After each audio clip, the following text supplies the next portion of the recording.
ఇలాగనే సెలవిస్తుంది, పాపులను రక్షించుటకు క్రీస్తు యేసు లోకమునకు వచ్చిన వాక్యము నమ్మదగినది, పూర్ణాంగీకారమునకు యోగ్యమైనది.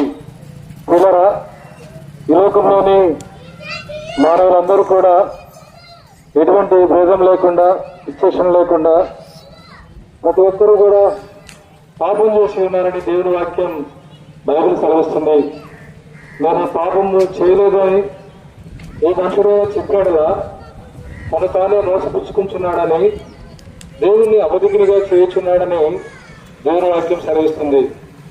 కాబట్టి పిల్లల దావీదు రాజు ఇలా సెలవిస్తున్నాడు, నేను పాపంలో పుట్టాను, పాపంలో నా తల్లి నన్ను గర్భం ధరించింది.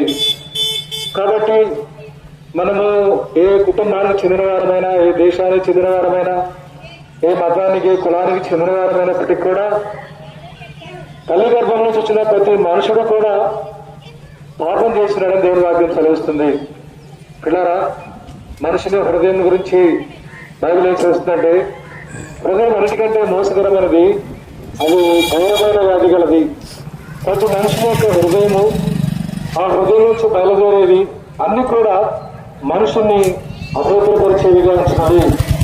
కాబట్టి పిల్లల దేవుని యొక్క ఆజ్ఞను అతిక్రమించిన ప్రతి వాడు కూడా పాపం చేస్తున్నాడని దేవుని వాక్యం సెలవిస్తుంది.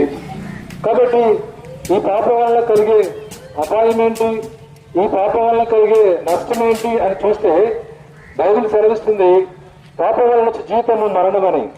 ఏమిటి మరణం అంటే, ఇది పాతాళమని, నరకమని, అగ్నిగుండమని దేవుని వాక్యం సెలవిస్తుంది. కాబట్టి పాపాత్ములైన వారి కొరకు పాతాళము కాచుకొని ఉన్నది, పాపాత్ములైన వారి కొరకు నరకం వేచి ఉన్నది. దీని నుంచి తప్పించేవాడు, రక్షించేవాడు యేసుక్రీస్తు ప్రభు. యేసుక్రీస్తు ప్రభు పాపుల కొరకు, పాపుల రక్షణార్థము ఈ లోకంలో మానవుడిగా వచ్చినాడు. కన్యక మరియమ్మ గర్భాన జన్మించిన వాడుగా వచ్చినాడు. 23 సంవత్సరాల లోకంలో మనలో జీవిస్తూ వచ్చినాడు. ఎన్నో అద్భుతమైన కార్యాలు చేస్తూ వచ్చినాడు. నీళ్లను ద్రాక్షరసంగా మారుస్తూ వచ్చినాడు. కుష్ఠరోగులను, పక్షవాయువులను వారిని స్వస్థపరుస్తూ వచ్చినాడు. దయ్యం పట్టిన వారిని స్వస్థపరుస్తూ వచ్చినారు. చనిపోయిన వారిని సైతం బ్రతికించిన యేసు ప్రభు అందరి కొరకు శిలువ మ్రాను మీద ఆయన మరణించవలసి వచ్చింది. కాబట్టి పిల్లరా, ఎందుకు మరణించవలసి వచ్చిందంటే, మన అతిక్రమ క్రియలను బట్టి ఆయన గాయపరచబడను, మన దోషములను బట్టి నల్లగొట్టబడను. రక్తం చిందించకుండా పాప క్షమాపణ కలగదని గ్రంథాలు సామాన్యంగా చెప్పుచున్నాయి. కాబట్టి ఎవరి రక్తం చిందించాలంటే పరిశుద్ధమైన రక్తం చిందించాలి. కాబట్టి కన్యక మరియమ్మ గర్భాన జన్మించిన యేసు ప్రభు యొక్క రక్తము